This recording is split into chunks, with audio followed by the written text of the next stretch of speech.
আসসালামু আলাইকুম এভরিওয়ান।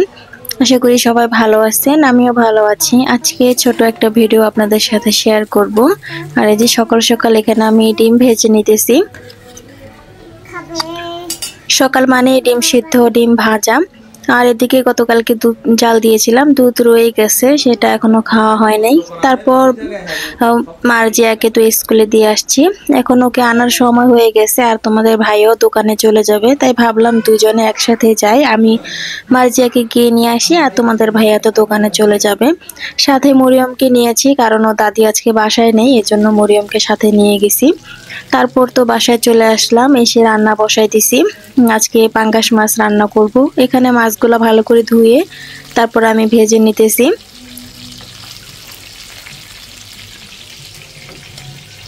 আর আজকে পাঙ্গাস মাছ রান্না করব ঝিঙ্গা দিয়ে। ঝিঙ্গা দিয়ে পাঙ্গাস মাছটা ভেজে তারপর রান্না করব। এখানে মাছগুলো ভাজা হয়ে গেছে।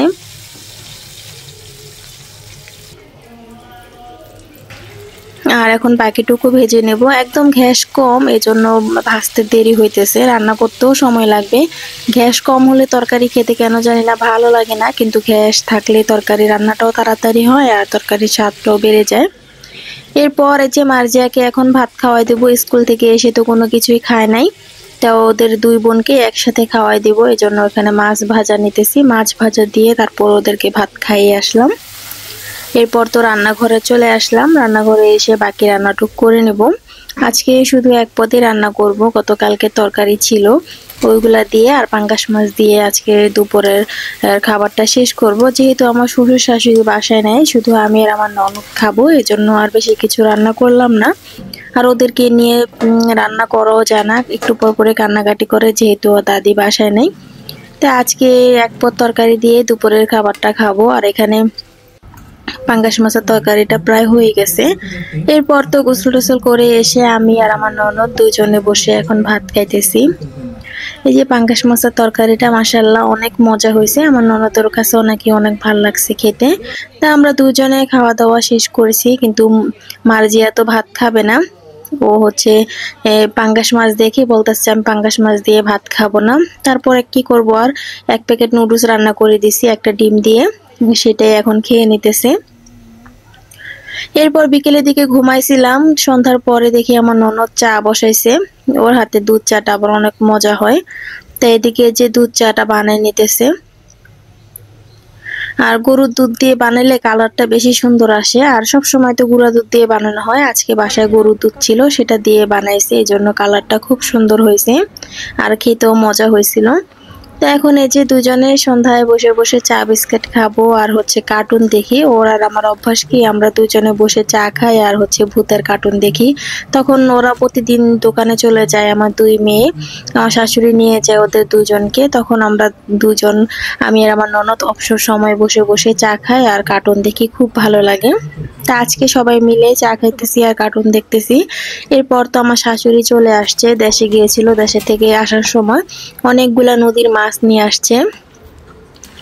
এই যে এখানে মাছগুলা খুব সুন্দর, এই মাছগুলা খেতেও কিন্তু অনেক মজা লাগে।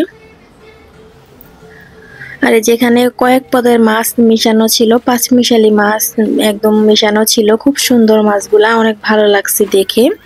তো এই মাছগুলো এখন এই যে কাটাকাটি করে নেবে, আমি আবার মাছ তেমন একটা কাটতে পারি না, আমার শাশুড়ি কাটবে। আর এরপর এদিকে আবার পায়েসও নিয়ে আসছে আমাদের জন্য, পায়েসটা অনেক মজা হয়েছিল। তা আমার ননদ আবার এই যে পায়েসটা বের করে নিতেছে, এখন আবার আমরা পায়েসটা খেয়ে নেব। আসলে খুবই মজা হয়েছিল পায়েসটা, দেখে বোঝা যাচ্ছে কতটা ঘন হয়েছে, একদম পুরো দুধ দিয়ে বানানো এই পায়েসটা। এখানে কোনো পানি দেয় নাই, পানি ইউজ করে নাই, পায়েসটা খুব ভালো লেগেছে।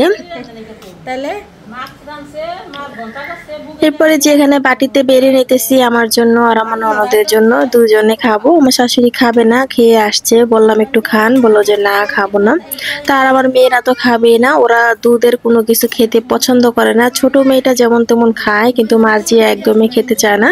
ও দুধ তো খায় না, বা দুধ জাতীয় যে কোনো কিছুই খেতে চায় না। ওকে কোনো কিছুতে ওকে আমি খাওয়াতে পারি না, দুধ জাতীয় কোনো কিছু। এখন এই যে আমি আর আমার ননদ দুজনে খাইতেছি, খুবই মজার হয়েছিল পায়েসটা।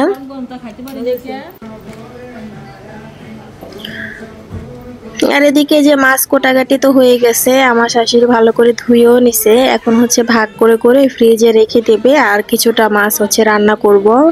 তরতাজা মাছ তো, এই জন্য রাত্রে কিছুটা রান্না করব আর বাকিটুকু হচ্ছে ফ্রিজে রেখে দেবে। আর এই তো আমার আজকের ভিডিওটা এই পর্যন্ত। যদি ভালো লেগে থাকে অবশ্যই লাইক, কমেন্ট আর সাবস্ক্রাইব করে দেবেন। আল্লাহ হাফেজ।